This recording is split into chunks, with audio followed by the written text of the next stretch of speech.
नमस्कार प्यारे साथियों, स्वागत है आप सभी का एक नई सक्सेस स्टोरी में। उत्तर प्रदेश न्यायिक सेवा परीक्षा 2022 का रिजल्ट आ चुका है और मेरे साथ हैं रुचि प्रजापति गाजियाबाद से, जिनका हाल ही में अभी सिलेक्शन हुआ है और रुचि ने 220 यानी 220 रैंक सिक्योर की है। रुचि को हम टारगेट फॉर आईक्यू की तरफ से कांग्रेचुलेट विश करेंगे। रुचि जी, बहुत बहुत शुभकामनाएं, बहुत बहुत बधाइयाँ कि आपने ये मुकाम हासिल किया और जज बनने का सपना आपने पूरा किया। मैं आपको अपनी तरफ से ये पुष्प आपको देना चाहूँगा। And thank you sir. आप मुझे बताइए कि आपकी जर्नी कैसी रही और किस तरीके से आपने इस एग्ज़ाम को क्लियर किया, इसके बारे में तो हम चर्चा करेंगे। प्यारे साथियों, मैं एक बात और बताना चाहूँगा आपको। रुचि टारगेट फॉर आईक्यू की एज ए रिसर्चर मेंबर थी पिछले लगभग 1.5 सालों से, और हमारे यहाँ पर ये content writer question answer frame करती थी। और एक बात और आपको जानकर हर्ष होगा, आई थिंक रुचि आपका मीडियम हिंदी मीडियम है, लेकिन हिंदी इंग्लिश दोनों में बहुत अच्छा लिखती हैं रुचि। तो पिछले टारगेट फॉर आईक्यू पे जितने भी मैक्सिमम नोट्स लॉ के बनाए हैं वो रुचि ही बनाती थी, तो इसलिए टारगेट फॉर आईक्यू के लिए भी एक प्राउड का मोमेंट है। रुचि, अपने बारे में थोड़ा सा हमें सब लोगों को बताइएगा, अपने एक्सपीरियंस के बारे में, अपने कुछ एकेडमिक बताइए कि कहाँ से आपकी एजुकेशन हुई, और फिर हम आपसे 1 बाय 1 क्वेश्चन करेंगे। एकेडमिक मेरी मेरे गांव से हुई। अच्छा। मेरा गांव छोटा मवाना। अच्छा, वहाँ मवाना। से हाँ 12th किया मैंने। अच्छा। साइंस स्ट्रीम में। ओके। उसके बाद बीएससी किया पीसीएम से। हाँ जी। उसके बाद मेरठ कॉलेज से एलएलबी और okay. LLM. Very good. LLB कब किया था आपने? 2011 में। 2011 में एलएलबी किया। ओके। फिर उसके बाद शादी हो गई मेरी। 2011 में ही शादी हो गई थी। Very फिर एलएलएम शादी के बाद कंप्लीट हुआ और उसके बाद तैयारी में मैं धीरे धीरे लगी रही। बेटा था मेरा, फिर बेटा हुआ, छोटा था वो, तो कोशिश कर रही थी। एग्ज़ाम भी बहुत सारे दिए लेकिन सक्सेस नहीं हुआ। पास कभी प्री रह जाता था, कभी मेंस, तो फाइनली अब जाके हुआ। तो ये लास्ट अटेम्प्ट था क्या? ये लास्ट था मेरा। यूपी में, मतलब यूपी में। यूपी का लास्ट अटेम्प्ट था आपका। और एक बेटा भी है आपका? बेटा है। और शादी को 12 साल हो गए थे। 12 साल हो गए शायद। तो आप देख सकते हैं कि रुचि, जिनसे आप इंस्पायर हो सकते हैं कि एक बेटा कितने साल का है? 9 साल का। 9 साल का बेटा है, 12 साल शादी को हो चुके हैं, 2011 में एलएलबी की, महिला और सामाजिक जिम्मेदारी के साथ साथ ये सिलेक्शन इन्होंने लिया है। हम सब लोगों के लिए रुचि जी एक रोल मॉडल हैं और बिल्कुल हमें इनकी कहानी ज़रूर जाननी चाहिए। इस पूरे इंटरव्यू को आप लोगों को देखना चाहिए और मैं आप सभी से और रिक्वेस्ट करूँगा कि इस इंटरव्यू को आप और लोगों के साथ भी शेयर करेंगे, जो हमें रुचि से जानने को मिलेगा। रुचि, एकेडमिक के दौरान फिर आपके मन में कब आया कि मुझे जज बनना है? जब मैं बीएससी कर रही थी। बीएससी कर रहे थे आप? फिर मेरा मतलब पापा तो एमएससी के लिए बोल रहे थे, एमएससी बीएड फिर टीचिंग लाइन। हाँ जी। लेकिन मेरा लॉ का मन था। मुझे लॉ पढ़ने में बहुत अच्छा लगता था। न्यूज़पेपर वगैरह में मैं केस वगैरह पढ़ती रहती थी। तो फिर एलएलबी का मन था तो एलएलबी किया। फिर एलएलबी के बाद मतलब फिर प्रिपरेशन में स्टार्ट कर दी। तो जो ससुराल पक्ष है आपका, मतलब जो आपके हस्बैंड है, उन्होंने सपोर्ट किया? हाँ, वो हमेशा सपोर्टिव है। अच्छा, वो सपोर्ट करते हैं और आई थिंक उनका सिलेक्शन भी हुआ है अभी। हाँ, उनका सिलेक्शन। इनके जो हस्बैंड है उनका भी हाल ही में 2022 में पीसीएस के लिए सिलेक्शन हुआ है, तो उनका भी अपना एक स्ट्रगल है। हरीश इनके हस्बैंड का नाम है। उन्होंने भी अभी पीसीएस क्वालिफाई किया। फिर आपने मुझे बताइए कि फर्स्ट अटैम्प्ट दिया, सेकंड दिया, थर्ड दिया, फोर्थ में आप जाकर आप फाइनली सिलेक्शन लिया आपने, तो ऐसा क्या पीछे आपको क्या कमियां लगी, कहाँ कहाँ आपको प्रॉब्लम हुई? मेरी प्रिपरेशन इतनी नहीं हो पाती थी क्योंकि फैमिली है, बच्चा भी छोटा था, तो मैं उस लेवल की तैयारी नहीं कर पा रही थी कि एग्ज़ाम क्रैक कर सकूं। तो यही सबसे मेन प्रॉब्लम क्या आ रही थी सिलेबस को कवर मेन करने प्रॉब्लम थी जीएस। जीएस 0 था बिल्कुल। अच्छा। जब तक मैं टारगेट फॉर आईक्यू से नहीं जुड़ी थी तब तक जीएस मुझे ये भी नहीं पता था पढ़ना कैसे है, तो वो 0 ही था। तो उसके बाद जब से टारगेट फॉर आईक्यू से जुड़ी उसके बाद जीएस बहुत इम्प्रूव हुआ, तो फाइनली अब सिलेक्शन हो गया। फ्रेंड्स, रुचि पहले हमारे यहाँ जो स्टूडेंट थी जीएस के बैच में, तो फिर मुझे पता लगा कि इन्होंने 2-3 मेंस दे रखे हैं पहले, तो फिर मैंने इनका राइटिंग देखा, तो फिर मुझे लगा कि ये अच्छा लिखती हैं जीएस की क्लास में, तो हम बताते थे। तो फिर मैं इनसे लॉ के हम लोगों ने एज ए लॉ रिसर्चर भी फिर इनसे बात करी, और टारगेट फॉर आईक्यू पे मैक्सिमम जो मेंस के क्वेश्चन आंसर फॉर्मेट में नोट्स हैं रुचि जी के द्वारा ही डिज़ाइन किए गए, लिखे गए, हिंदी मीडियम वाले। एंड रुचि, फिर जीके जीएस के लिए आपने क्या रणनीति अपनाई, मतलब आपने जैसा भी जो भी आप बताते थे और जो भी आप नहीं, फिर भी कंटेंट देते थे, अच्छा। मैं सिर्फ वही पढ़ती हूँ, अच्छा। एक्स्ट्रा कुछ भी नहीं। मतलब उसी को आपने सिर्फ वही नोट्स और क्लासेस। प्री के लिए मतलब क्या किया आपने? प्री के लिए भी आपकी क्लास ली हुई थी मैंने, तो सिर्फ वही था मेरे पास और वही। कुछ नहीं। एंड आपकी फिर मेंस के लिए? मेंस के लिए भी वही था, आपकी क्लास और आपके नोट्स। एंड फिर अगर बात करते हैं लॉ पेपर्स की, या फिर लॉ के लिए आपके क्या क्या सोर्सेज रहे वो बताइए। लॉ में मैंने माइनर लॉ तो रवि झा सर से पढ़े थे, और लोकल लॉ ममित सर से। बाकी लॉ मैंने खुद से किए थे। बाकी जो मतलब मेजर सब्सटेंटिव वो प्रोसीजर सब मैंने खुद से किए थे। मतलब कहीं कोचिंग वगैरह उसके नहीं, उससे पहले? नहीं, उससे पहले नहीं ली मैंने। अच्छा, वो अच्छा। मैंने खुद से किए थे, वो मेरे कॉलेज टाइम से स्ट्रॉन्ग थे, अच्छे थे। अच्छा, अच्छा। बस वो तो ये आपका लॉ कर है। अच्छा, ये बताइए सभी साथियों को कि प्रीलिम्स के लिए किन किन बातों पर ध्यान रखा जाए ताकि प्री निकल जाए? मल्टीपल टाइम रिवीजन, जो भी आप पढ़ा रहे हैं या जो भी आप पढ़ रहे हैं। मैंने तो क्लास ली हुई थी आपकी, तो अगर आप क्लास नहीं ले रहे हैं तो जो भी आप मैगजीन वगैरह जो भी पढ़ रहे हैं उसको मल्टीपल टाइम रिवीजन। रुचि, ये बताइए कि आपके इस प्रिपरेशन में सोर्सेज क्या कह रहे हैं, मतलब स्टडी के लिए क्या क्या मटेरियल आपने किया? पहले आप मुझे जीएस पेपर का बताइए, फिर लॉ पेपर का बताइए, फिर लैंग्वेज पेपर का बताइए। जीएस के लिए तो कम्प्लीटली मैंने आपकी क्लास ज्वाइन की हुई थी। हाँ, नोट्स और क्लास वही था, वो मैंने खुद से भी नोट्स बनाए थे, जो आप देते थे मैं उनको खुद से भी लिखती थी। बिल्कुल। एंड हाँ, और जो भी क्लास में पढ़ाते थे मैं उसको भी नोट करती थी। तो नोट्स बने हुए हैं मेरे जीएस के। जीएस के लिए सिर्फ वही, और कुछ भी मैंने यूज़ नहीं किया बाहर से, सिर्फ टारगेट फॉर आईक्यू। और लॉ लॉ पेपर? के लिए मैंने बुक्स से नोट्स बनाए हुए थे, टेक्स्ट बुक्स से। जैसे आईपीसी के लिए एस एन मिश्रा, और सीपीसी के लिए त्रिपाठी की बुक है। अच्छा। एविडेंस की अवतार सिंह की बुक है, तो उनसे मैंने नोट्स बनाए हुए थे अपने, वही मैंने फिर रिवाइज किए। और साथ में बेयर एक्ट? हाँ, बेयर एक्ट साथ में। ओके। अच्छा, बेयर एक्ट की कितनी महत्वपूर्ण भूमिका, बहुत बच्चे बोलते हैं कि नहीं, बेयर एक्ट का आप किस कॉन्टेस्ट में देखते बेयर एक्ट के बिना तो पॉसिबल नहीं है, क्योंकि सेक्शन की क्लैरिटी बेयर एक्ट से ही आती है। हैं? हाँ, बिल्कुल। तो बेयर एक्ट बहुत ज़रूरी है। तो मेंस बाकी का और क्वेश्चन कोई बुक्स फ्रेम का नाम जो करना आप है। बताना चाहें किन बुकों को? नहीं, मेंस का क्वेश्चन अगर फ्रेम करना है तो bare act plus text book, वो दोनों से मिक्स करके एक अच्छा क्वेश्चन तैयार हो सकता है। और बुक्स और केस लॉस के लिए क्या किया आपने? केस लॉज के लिए कुछ केस लॉज तो बुक्स में ही होते हैं, और कुछ जो करंट केसेस होते हैं वो इंटरनेट वगैरह से मैंने सर्च किए बिल्कुल। और अच्छा। नोट्स में ऐड किए वो। तो बिल्कुल। अच्छा, आज के इस उसमें आप कितना देखती हैं कि ऑनलाइन स्टडी या फिर ऑफलाइन को किस में ज़्यादा कंफर्टेबल रही? ऑनलाइन मेरे जैसे लोगों के लिए बेस्ट है, जो ऑफलाइन नहीं कर सकते हैं। मैं किसी भी हाल में ऑफलाइन नहीं कर सकती थी, और मेरी प्रीवियस फेलियोरिटी का रीज़न भी यही था कि मैं ऑफलाइन जाकर कोचिंग नहीं ले सकती थी।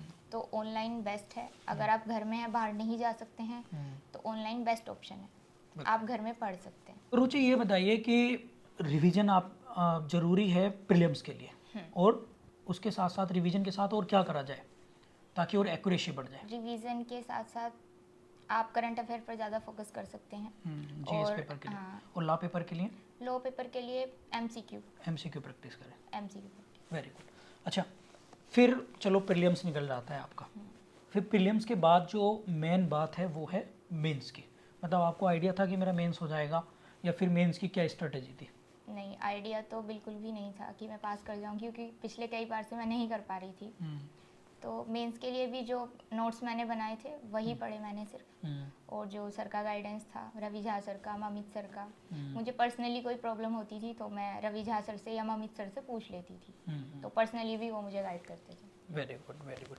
तो लॉ पेपर्स में फिर आपने इस तरीके से काम जो है किया। अच्छा, चलिए मेंस में हो गया आपका। मेंस के बाद सबसे बड़ी जो हेक्टिक लगता है, थोड़ा डर भी लगता है बच्चों को, वो था इंटरव्यू वाला। तो आप मुझे बताइए कि मॉक इंटरव्यू देना चाहिए, नहीं दिया, या आपका एक्सपीरियंस कैसे रहा? फिर कमीशन में जो आपसे क्वेश्चन पूछे गए वो कैसे थे? कमीशन के क्वेश्चन मुझसे सिर्फ लॉ बेस्ड थे, लॉ से रिलेटेड। उन्होंने जर्नली कुछ नहीं पूछा मुझसे, एविडेंस, आईपीसी, इनसे रिलेटेड ही पूछे। कोई एक दो क्वेश्चन जो याद आ रहा हो? Constitution, CrPC. उन्होंने मुझसे इन्वेस्टिगेशन पूछा था, और आईपीसी में 2-3 सेक्शंस पूछे थे। एविडेंस पूछा था, एविडेंस में फैक्ट फैक्ट क्या होता है और फैक्ट इन इशू हम्म, ये पूछा था। मतलब बेसिक था। Basic एनवायरनमेंट कैसा था, मतलब कि जैसे डरते हैं बहुत लोग? नहीं, एनवायरनमेंट बहुत अच्छा था, फ्रेंडली, और ज़्यादा क्वेश्चन नहीं पूछे उन्होंने तो मुझसे। मॉक इंटरव्यू दिया था आपने? हाँ, मैंने मॉक दिया था आपके यहीं टारगेट फॉर आईक्यू में। ऑफलाइन आपने ऑफलाइन उसके मैंने अलावा mock और कहीं दिया था? नहीं, उसके अलावा मैंने और कहीं तो यहाँ का कैसा एक्सपीरियंस रहा आपको?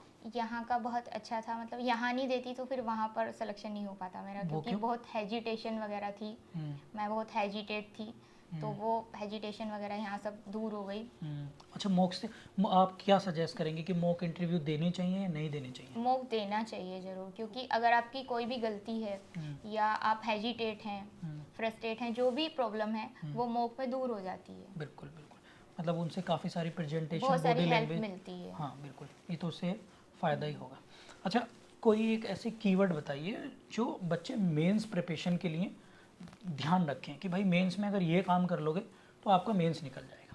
सबसे ज़्यादा तो ये है कि आपके खुद के नोट्स हों, बनाए। या अगर आप किसी से ले भी रहे हैं तो आप उन्हें एक बार खुद से लिख लें, क्योंकि अपनी हैंडराइटिंग जल्दी याद हो जाती है, और बस आप उसको बार बार रिवीजन करें। बार बार रिवीजन। और जो भी 10 ईयर वगैरह है अनसोल्व पेपर, उससे आप क्वेश्चन देख सकते हैं कि इम्पोर्टेंट है क्या आ रहा है पिछले कुछ सालों में, तो उससे हेल्प मिलेगी बहुत ज़्यादा। उससे मतलब मेंस के लिए आप बस यही मेंस यहाँ के पर लिए। कहना चाहेंगे। अच्छा, ये बताइए कि जीएस और लॉ पेपर, खासकर उत्तराखंड और बिहार और यूपी में जीएस का बहुत बड़ा रोल है, इसको आप कैसे देखती हैं? मतलब कि बच्चों को जीएस पर फोकस करना चाहिए, नहीं करना चाहिए? डेफिनेटली बिना जीएस के सिलेक्शन नहीं हो सकता। खासकर इन तीन स्टेट में। बिल्कुल। हाँ, तो ये तो था। अच्छा, लैंग्वेज पेपर के लिए क्या किया आपने? लैंग्वेज पेपर के लिए भी मैंने सर के बैच ज्वाइन कर रखे थे। कौन से सर और के? इंग्लिश के लिए अतर सर का लिया हुआ था मैंने, और हिंदी के लिए अपने रविंदर सर का? रविंदर सर का लिया हुआ था। वेरी गुड, तो वहाँ से फ़ायदा हुआ? हाँ बिल्कुल, वहाँ से बहुत चलिए, पूरा फ़ायदा हुआ। रविंदर सर वाले बैच का भी। एंड फिर इसके बाद इंटरव्यू हो गया आपका। अब ये बताइए रुचि, क्योंकि आपकी काफ़ी लंबी जर्नी रही है एज ए वुमेन, अगर हम देखें तो बहुत ज़्यादा ही रही, इसमें बीच बीच में प्रॉब्लम्स भी आई होंगी आपको?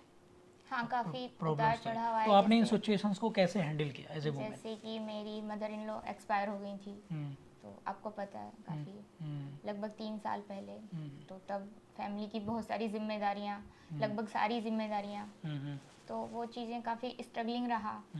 लेकिन फिर सपोर्ट था मेरी फैमिली का, मेरे हस्बैंड, मेरे फादर इन लॉ बहुत ज़्यादा वो सब लोग सपोर्टिव मतलब हैं, सपोर्ट करते थे? बहुत ज़्यादा सपोर्टिव हैं, तो अच्छा अच्छा, फिर हो तो गया।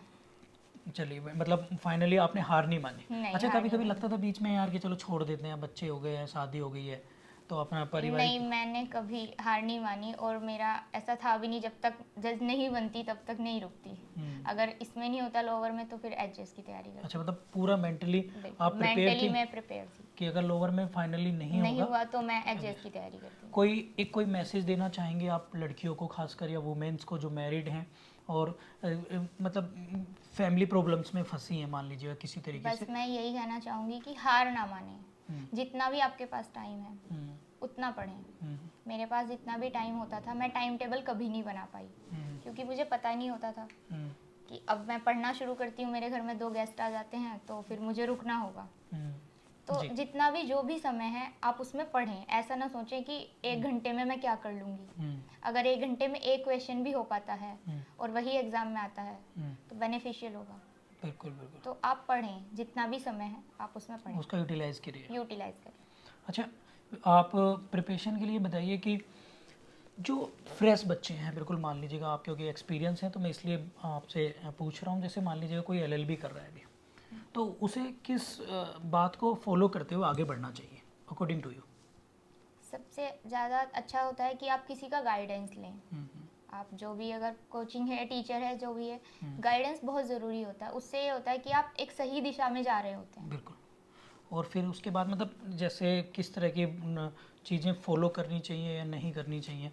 जैसे कोई स्टार्टिंग में मान लीजिएगा कोई बच्चा है एलएलबी कर रहा है, तो उसे कोई 2-3 बातें जिन्हें उन्हें विशेष तौर से ध्यान रखना चाहिए, जैसे लिखने की प्रैक्टिस, रिवीजन करना, छोटे छोटे मेजर एक्ट के नोट्स बनाना, आप क्या सुझाव सबसे दें? ज़्यादा इम्पोर्टेंट तो है खुद के नोट्स बनाना। अच्छा, आप खुद से लिखें ज़रूर, चाहे जो टीचर दे रहे हैं कंटेंट उसी को लिखें, लेकिन अपने हाथ से लिखें ज़रूर, उससे लिखने की प्रैक्टिस बनी रहेगी। प्री में भी काम आएगा और मेंस में भी। क्योंकि जैसे जैसे फ़ोन का चलन हो रहा है, फ़ोन बढ़ गया तो बच्चों ने लिखना लिखना कम कम कर कर दिया दिया, और वो तो वो मेंस में फिर बहुत ज़्यादा प्रॉब्लम होती है। और प्री के लिए भी खुद से लिखना बहुत, कभी कभी ऐसा होता है कि क्वेश्चन हमें याद आ जाता है कि हाँ हमने ये लिखा था, तो लिखना बहुत ज़्यादा इम्पोर्टेंट है। लिखना, नोट्स बनाना, नोट्स, नोट्स ज़रूर बनाएं।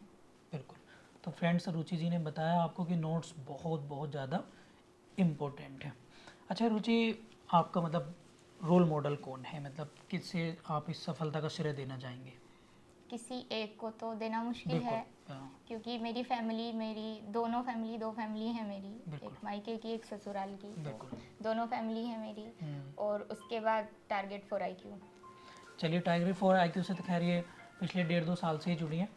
एंड रुचि जी का अपना बहुत बड़ा स्ट्रगल रहा है, मतलब ये यहाँ ऑफिस पे भी आती थी मतलब नोट्स पहुँचाने, तो इतनी दूर से अकेली यहाँ पर नोट्स पहुँचा के फिर वापस जाना मेरे को भी बड़ा लगता था। और हमने भी अपने लेवल से, मैंने GS और लॉ पेपर्स में भी हमने समय समय पर रुचि जी की बहुत मतलब अपने लेवल से मदद करी। हालांकि सफलता में किसी एक व्यक्ति का कंट्रीब्यूशन नहीं हो सकता, पेरेंट्स और फैमिली वो बहुत ज़्यादा ज़रूरी है। फिर भी मतलब कोई एक नाम या कोई और आप लेना चाहें, जैसे जैसे like your father in law या योर हस्बैंड? नहीं, दो तो फिर भी नहीं हो पाएंगे, दो से ज़्यादा ही हो पाएंगे क्योंकि सबसे पहले तो मेरे हस्बैंड ही हैं, उनके सपोर्ट के बिना तो मैं तैयारी नहीं कर पाती शादी के बाद। बिल्कुल। तो सबसे पहले तो वही हैं, उसके बाद आप हैं, जी। और Ravi Jha sir, ममित sir, Ravi Yadav sir, और अच्छा। हिंदी वाले सर, तो चलिए, इन सब के बिना तो मुश्किल है। बिल्कुल, मतलब एक टारगेट फॉर IQ पे आपको पूरी बिल्कुल, टीम मिल गई, मैं आपने उसको फॉलो। टारगेट फॉर IQ के बिना नहीं कर पाती। चलिए, मतलब 3 अटैम्प आपके हो गए थे ऑलरेडी।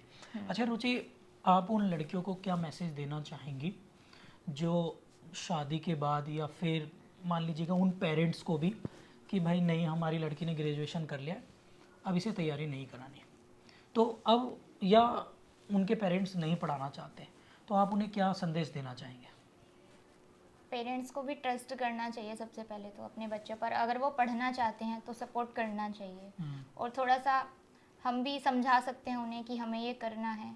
फिर अपनी जिम्मेदारियों को साथ लेते हुए भी कर सकते हैं, जैसा कि मैंने किया। मैंने अपनी कोई जिम्मेदारी नहीं छोड़ी है, मैं घर भी संभालती हूँ, मेरा बच्चा भी है, और उन सब के साथ ही मैंने तैयारी की है। बिल्कुल बिल्कुल। और वो भी लास्ट अटैम्प्ट तक रुचि जी ने हार नहीं मानी है, और बिल्कुल 4th अटैम्प्ट में रुचि ने 220 रैंक जो है सिक्योर करी है। रुचि जी आई थिंक OBC कैटेगरी से हैं। एंड रुचि जी, कोई और सजेशन या कोई और मैसेज आप हमारे व्यूवर्स को देना चाहें टारगेट फॉर IQ की तरफ से, अगर कोई और बस बात? मैं सबसे पहले टारगेट फॉर IQ का थैंक यू करना चाहूँगी। और सबसे ज़्यादा ट्रस्ट जो करते थे वो रवि झा सर करते थे मुझ पे। वो हमेशा कहते थे कि आपका ज़रूर हो जाएगा, कि डेफिनेटली आपका होगा। तो सबसे बड़ा वाला thank you Ravi Jha sir के लिए। बिल्कुल। और ममित सर पर्सनली मुझे गाइड करते रहते थे पर्सनली, तो उनको भी। और आपको तो है ही, आप। चलिए, thank you so much. And प्यारे साथियों, हमारे साथ थी रुचि जी, और मुझे उम्मीद है कि इनके इन एडवाइस जो इन्होंने सजेशन दिया है, जो इनके बारे में हमें पता लगा है, उससे आपको काफ़ी कुछ सीखने के लिए मिलेगा, और डेफिनेटली आप इस पर अमल भी करेंगे। और मिलता हूँ फिर किसी नेक्स्ट सक्सेस स्टोरी में